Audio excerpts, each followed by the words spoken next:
pour le changement de la mentalité. Oh, Radio Osphère, pour le changement de la mentalité. La radio de la promotion, oh, la radio de la vraie citoyenneté, la chaîne de la grande préférence. Oh, Sven, la fréquence du vrai, oh, yo. Ma maman, jeunes et vieux, et même les enfants, soyez flexibles, soyez sensibles quand on conseille. De la radiosphère, soyons sensibles, soyons flexibles. Le changement de la mentalité. Banamboka, banamokili mobimba yangoyo, ninyangoyo, studio record, radiosphère. De la mentalité. RS, radiosphère, Mentalité.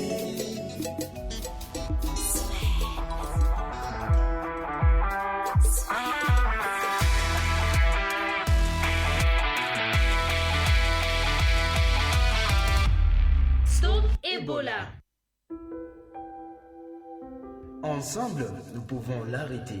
Agissez, protégez-vous, protégez votre famille. Lavez-vous les mains à l'eau et au savon ou avec une solution hydroalcoolique. C'est votre première protection contre Ebola. En cas de fièvre soudaine, vomissement, diarrhée, douleur musculaire, maux de tête intense, N'entendez pas, allez directement au centre de santé. Évitez tout contact direct avec les sangs, le fluide corporel ou les objets contaminés d'une personne malade. Stop Ebola. Ceci est un message de la radiosphère.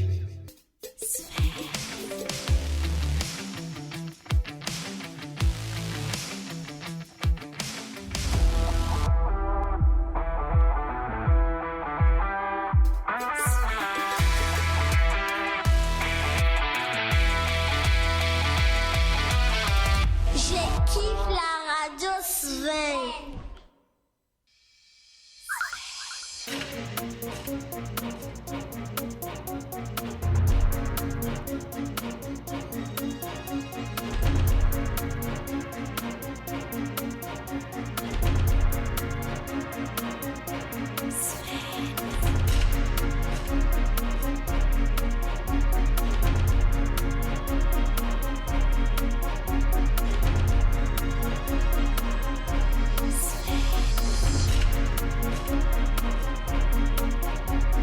La radio Sven vous présente les journaux. Madame, Messieurs, bienvenue à suivre ce journal sur la fréquence pour les changements de mentalité. D'abord les titres de l'actualité.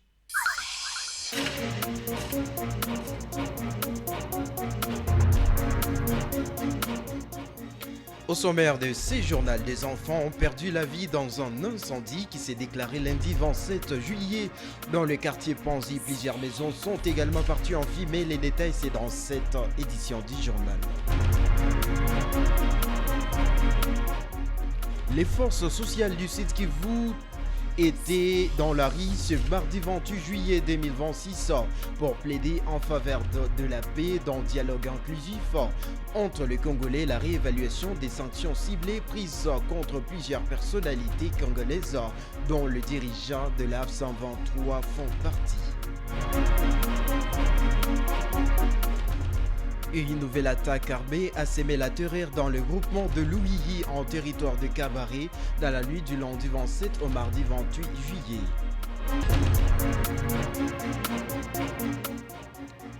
Voilà tout pour les titres. Devant ce micro pour la présentation, je suis Bagenda Banga Daniel, Jean Grasse, Karagomba et Patrice Marigani assure la mise en onde.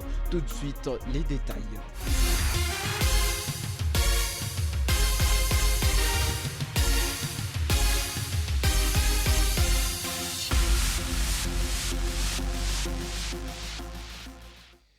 Débutons par cette information, demandant des enfants âgés de moins de 5 ans. Au moins 23 maisons calcinées et ces autres détruites pour limiter la propagation du feu. C'est le bilan de l'incendie survenu dans l'après-midi du lundi 27 juillet 2026 dans le quartier Panzi, précisément sur l'avenue Logangui à Bizimana. Ce bilan a été communiqué par Itongo Christophe, chef adjoint du quartier Panzi, qui précise que les drames se produisent environ de 16 heures heure locale. Selon lui, les sinistrés ont perdu tous leurs biens, y compris les des enfants qui n'ont pas pu être sauvés des flammes, tout en appelant la population de sa juridiction à faire preuve de vigilance afin de prévenir les nouveaux incendies. Il lance un appel aux personnes de bonne volonté ainsi qu'aux organisations humanitaires pour venir en aide aux familles sinistrées. Itongo Christophe. Nous avons enregistré un cas d'incendie mortel dans les quartiers Panzi ce soir du lundi 27 juillet 2026 aux environs des 16 heures. Et c'est dans l'avenue Longangui et axe Mbeke et où une maison a pris feu jusqu'à contaminer plusieurs autres maisons. Et le bilan définitif est à des 23 maisons totalement incendiées et 16 autres maisons détruites pour limiter la propagation du feu. Et je tiens à signaler que la cause de l'incendie reste jusqu'à présent inconnue. Et vu cette situation, nous exhortons notre population la vigilance afin de limiter ces cas d'incendie dans l'assemblée de notre quartier Panzi. Et les habitants de la ville de Bukavu sont appelés à veiller à la bonne installation de réseaux électriques ainsi que des panneaux solaires afin de prévenir les incendies qui deviennent de plus en plus fréquents dans la ville de Bukavu. Détail Norbert Moulindois. C'est le message lancé par Shukuru Lekia, acteur de la société civile, au cours d'un entretien accordé à votre radio. Selon les informations recueillies, plusieurs maisons ont pris fin ces derniers jours dans différents quartiers de la ville, causant d'importants dégâts matériels. Plusieurs camps d'incendie ont notamment été signalés dans le quartier Tchaï. La même situation est observée dans le quartier Panzi, où des pertes en vies humaines ont été enregistrées. Face à cette situation, Shukuru Lekia appelle les personnes de bonne volonté ainsi que les organisations humanitaires à venir en aide aux familles sinistrées. Il exhorte également les parents à mieux surveiller leurs enfants en évitant notamment de les laisser seuls dans la cuisine. Il insiste aussi sur la nécessité de réaliser des installations électriques et des panneaux solaires conformes aux normes de sécurité afin de réduire les risques d'incendie. Shukuru Lekia.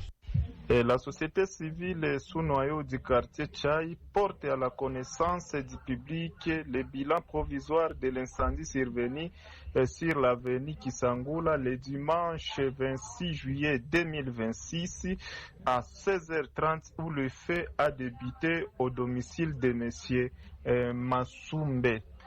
Bilan provisoire. 16 maisons ont été entièrement incendiées. 5 autres maisons ont été volontairement détruites afin d'empêcher la propagation des flammes. Plus de 110 familles sont sinistrées et se retrouvent sans abri. Aucune perte en vie humaine n'a été confirmée à ce stade. Nous lançons aussi un appel à toutes personnes de bonne volonté, aux autorités, aux organisations humanitaires ainsi qu'aux partenaires pour venir en aide aux familles sinistrées.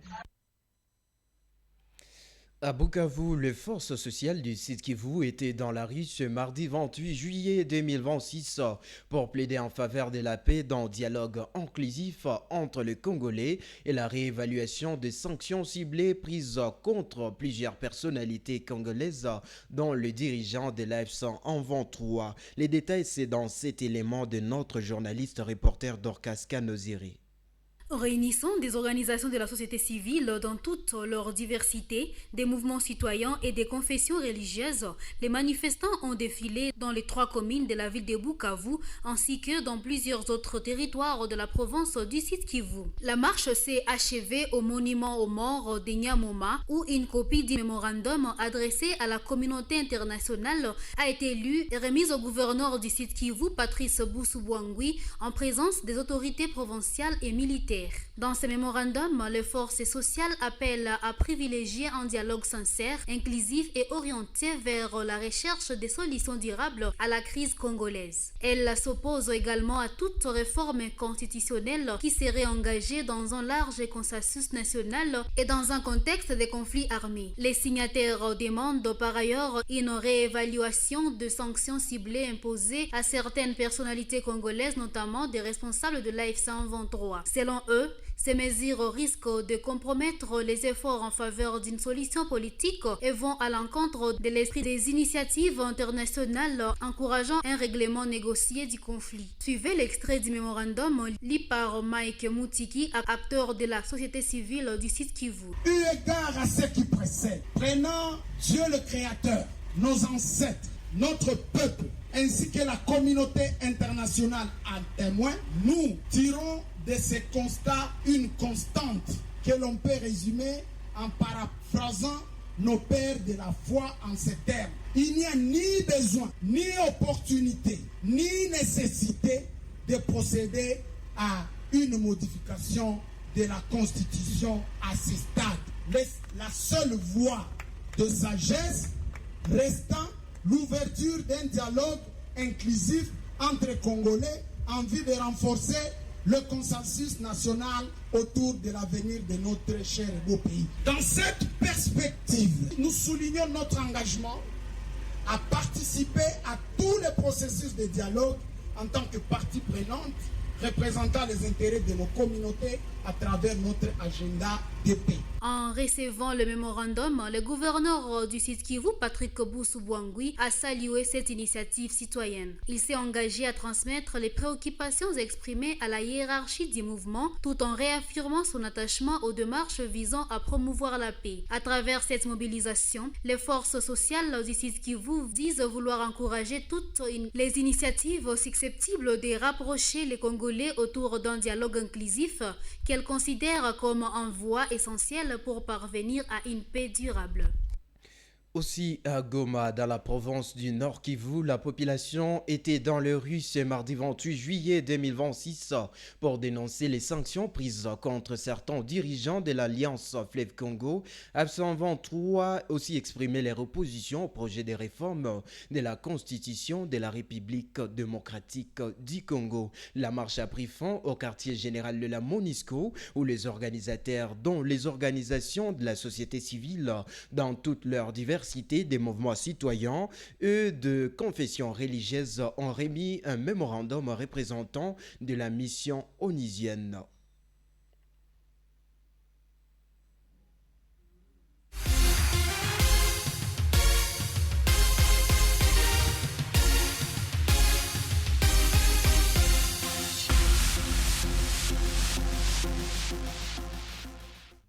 Dans un nouveau registre avec vous, Dorcas Kanoziré, la dégradation très avancée de la route nationale numéro 5 sur les tronçons reliés Luanga et Pemba entre le territoire d'Uvira et Fizi continue de susciter des inquiétudes. Selon le mouvement citoyen Machozi ya Rahia, la montée des eaux du lac Tanganyika menace sérieusement cette infrastructure routière. Le vague érode progressivement la chaussée et emporte déjà certaines portions de la route. Face à cette situation, le mouvement appelle les autorités congolaises à intervenir en urgence afin de protéger ces tronçons stratégiques et éviter une interruption de circulation entre les territoires d'Uvira et de Fizi. Ce plaidoyer est porté par Emmanuel Abedi, activiste au sein du mouvement citoyen Machozi ya Rahia Project, qui estime que de mesures urgentes s'imposent pour prévenir une catastrophe de plus grande ampleur. La dégradation avancée de la route nationale numéro 5 entre Luanga et Pemba, Uvira et Fizi, le tronçon incluant la zone de Pemba sur la route nationale numéro 5, reliant la ville d'Uvira au territoire de Fizi, s'y trouve aujourd'hui dans une situation de dégradation très avancée. L'infrastructure est fortement menacée par l'avancée des eaux du lac Tanganyika qui ronge progressivement cette partie du littoral, emportant peu à peu des portions importantes de la zone. Face à cette catastrophe qui prend de l'ampleur, le mouvement Machozi ya Rahia projette des actions citoyennes en fait d'intervenir interpeller les autorités congolaises. Et ça fait vraiment des années et on a déjà mangé plus de promesses sans réalisation. Or, on est en train de perdre des vies humaines et des engins et des poids lourds et légers qui sont en train de s'effondrer dans ces eaux. Jusqu'à présent, rien comme réalisation concrète, ce n'est que la démagogie exagérée de la part des autorités provinciales. Et certains qui prouvent que quelque part qu'il y ait de laisser aller. À notre niveau, que nous appelons la population à la vigilance pour stimuler l'État congolais qui demeure à ce moment dormant pour sauver la vie des populations. On dit souvent qu'il vaut mieux prévenir que guérir. Et c'est pourquoi nous sommes en train de projeter déjà pour faire des actions citoyennes et pour stimuler un peu les autorités à faire ce dont la population a besoin de voir avant que le pire n'arrive. À Moudoussa, la société civile dénonce la prolifération de parkings pirates et les mauvais stationnements le long de la route nationale numéro 5 sur les tronçons Kamagema-Kassié. Qu'en est-il, Augustin Iragui? Dans une interview accordée à votre radio ce 27 juillet 2026, son président François Mbalama affirme que ces pratiques perturbent la circulation et sont à l'origine de plusieurs accidents. Selon lui, les points les plus préoccupants se situent au niveau du bureau de l'état civil sur la RN5 où les véhicules sont souvent mal stationnés lors des cérémonies de mariage ainsi qu'au parking au centre de Kassié. Face à cette situation, la société civile appelle les conducteurs à respecter les codes de la route. Elle demande également aux autorités de démanteler les parkings pirates. Le mauvais stationnement et les parkings pirates présentent un danger pour la communauté. Nous, société civile et forces vives du groupement de Moudoussa, nous attirons l'attention de toute la population sur les dangers que présentent ces pratiques. Donc, les mauvais stationnements et le parking pirate. Nous constatons avec regret que certains conducteurs stationnent n'importe comment et les autres ne maîtrisent pas même les codes de la route. Les zones les plus touchées, c'est sur la route nationale numéro 5, au niveau du bureau d'état civil communément appelé Chekichwa, lorsqu'il y a célébration de mariage civil. Il y a aussi au niveau du centre de négoce de Kassié, sur le parking au centre, les chauffeurs, les conducteurs stationnent comme ils veulent, même en désordre. Et cela présente un danger. C'est pourquoi nous, société civile et forces vives du groupement de Moudoussa, nous demandons à tous les conducteurs de respecter les codes de la route et de stationner uniquement aux endroits autorisés. Nous demandons aux autorités compétentes de prendre des mesures pour punir, pour décourager et punir ces pratiques. Nous demandons aussi à la population de collaborer avec les autorités, avec les structures citoyennes pour dénoncer tout cas de mauvais stationnement.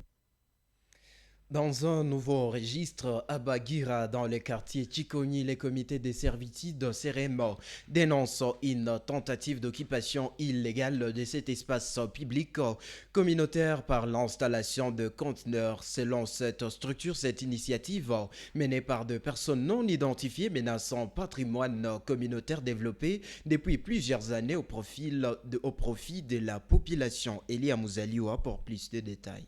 Dans un communiqué publié le 27 juillet 2026, le comité réaffirme que cet espace, aménagé depuis 2012 grâce aux efforts des habitants des quartiers Chikoni, Moulambula et Chikera, est devenu un bien d'intérêt collectif. Il estime que l'installation des conteneurs à des fins privés priverait la population d'un lieu essentiel qui répond à plusieurs besoins communautaires. Le comité de la servitude CRM rappelle que ce site remplit plusieurs fonctions d'utilité publique. Il sert notamment des parkings, des lieux de déchargement des produits de première nécessité au niveau du triangle d'entrée CRM, d'espaces d'entreposage des matériaux de construction ainsi que des cadres d'accueil des réunions organisées par les autorités. Face à ce qu'il qualifie de menaces contre l'intérêt général, le comité appelle les autorités provinciales, urbaines et communales à intervenir rapidement afin de mettre un terme à toute tentative d'appropriation illégale de cet espace. Chaman Vukitwembili, président du comité de la servitude de CRM et président du comité de développement de cette entité en parle. Na ile fasi ndio inatusaidia kufanya assemblée générale, inatusaidia kufanya mitinge za kila aina. nina servire 3 églises kabambi zenye ziko pale kuma mariage tout ça. Cette place nous permet d'organiser des assemblées générales, des meetings et sert également aux 3 grandes églises pour les cérémonies des mariages. Nous sommes surpris d'apprendre que les petits triangles qui servent de parking aux véhicules en partenance pour Kalonge, Kabamba, Kale et Katana seraient occupés par un conteneur. Nous avons déjà retiré de nombreuses mamans de la route principale pour respecter les instructions du gouverneur dans la lutte contre les marchés pirates et les avons réinstallés ici. Aujourd'hui, on veut encore les déplacer. Nous dénonçons cette décision et demandons aux autorités de préserver cet espace et de trouver une solution qui ne pénalise pas la population. Autorité provinciale baingie kati jo ile dossier baache ile espace gizi iko. À Louihi, une nouvelle attaque armée a semé la terreur dans les groupements de Louihi en territoire de Kabari dans la nuit du lundi 27 au mardi 28 juillet. Les détails, c'est toujours avec vous, Elia Mouzaliwa. Selon Didier Tizabayongwa, président de la société civile du groupement de Louihi, des hommes armés, munis notamment des machettes, des couteaux et d'armes à feu, ont pris d'assaut les camps Kadjabwe vers 19h50. Des échanges de tirs ont été signalés avant que les assaillants ne poursuivent leur attaque vers les sous-villages de Lomera. Le bilan provisoire communiqué par la société civile fait état d'au moins une personne tuée, une femme identifiée sous le nom de Dada, d'une dizaine de blessés graves, ainsi que de plus de 20 habitations attaquées. Les blessés ont été évacués vers l'hôpital de Fomilac pour recevoir des soins. Les assaillants auraient également ouvert le feu au centre des négoces de Louihi avant de prendre la fuite, abandonnant certains de leurs effets sur leur passage. D'après la même source, l'attaque a duré plus de 4 heures. Les forces de sécurité sont intervenues, mais n'ont pas réussi à neutraliser les assaillants qui ont finalement réussi à s'échapper. La société civile indique que la situation sécuritaire demeure préoccupante dans les groupements de Louihi où des cas de vols et attaques nocturnes sont régulièrement enregistrés. Elle rappelle notamment une précédente attaque survenue le 23 juillet dernier au camp Kadjabwe, au cours de laquelle des biens, des valeurs, de l'argent et de l'or avaient été emportés. Face à cette recrudescence de l'insécurité, la société civile de Louihi appelle les autorités compétentes à renforcer les dispositifs sécuritaires et à intensifier les patrouilles afin de mieux protéger la population et de prévenir de nouvelles attaques. Didier Tizabayongwa. Des hommes fortement armés avec des machettes et des couteaux ont pris d'assaut les camps Kadjabwe situés dans les villages d'Izmer. Ils ont pillé, ils ont tiré beaucoup de balles et il y a eu échange entre eux et les éléments de l'ordre qui ont intervenu avant qu'ils ne poursuivent leurs sales besognes dans les sous-villages de Lomera, là qu'ils ont blessé plus de 10 personnes, ils ont pillé plus de 20 maisons. Et parmi les blessés graves, certains succombent déjà de leurs blessures. Il y a une dame d'une trentaine d'années qui vient de succomber de ses blessures et dont son corps vient d'être transféré à la morgue de l'hôpital de Fomilac Katana. Après avoir quitté le sous-village de Lomera, ils sont partis dans les centres de négoce de Louihi, là qu'ils ont tiré plusieurs balles et ils ont pris certaines personnes qu'ils ont trouvées avant qu'ils ne soient relâchés quelques minutes après. Il vous souviendra, messieurs les journalistes, que ça ne se passe plus de 5 jours sans que le groupement de Louihi ne soit victime de ce théâtre, de ces malfrats. La nuit du jeudi à vendredi 23 juillet 2026, il y a eu attaque au niveau du camp Kadjabwe et beaucoup de personnes ont perdu leurs biens et de l'or. Et les éléments de l'ordre ont intervenu bien que la stratégie de l'ennemi n'a pas été facilement maîtrisée et nous demandons aux autorités qui ont la sécurité dans leurs attributions de doubler plus d'efforts et de vigilance.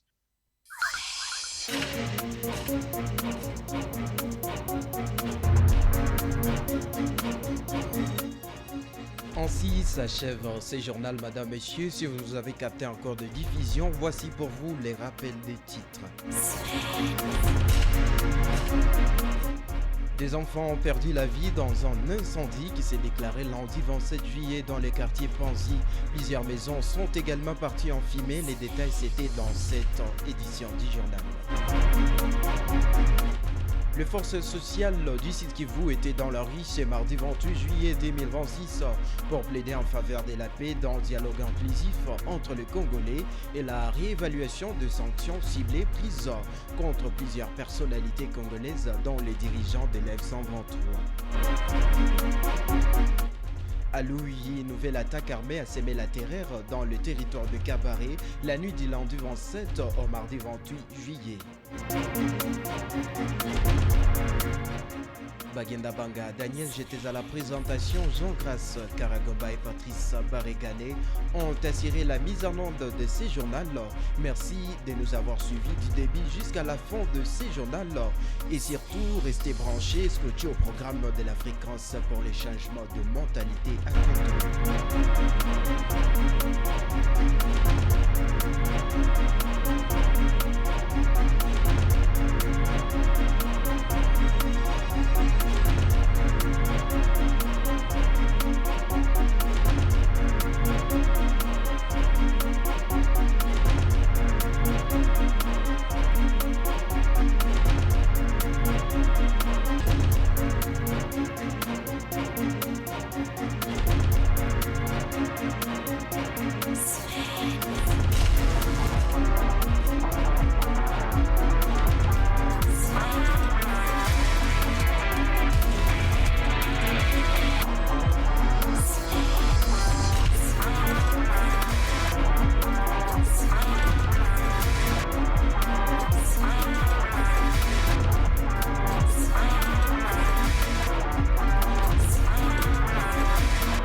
pour le changement de la mentalité. Oh, radiosphère, pour le changement de la mentalité.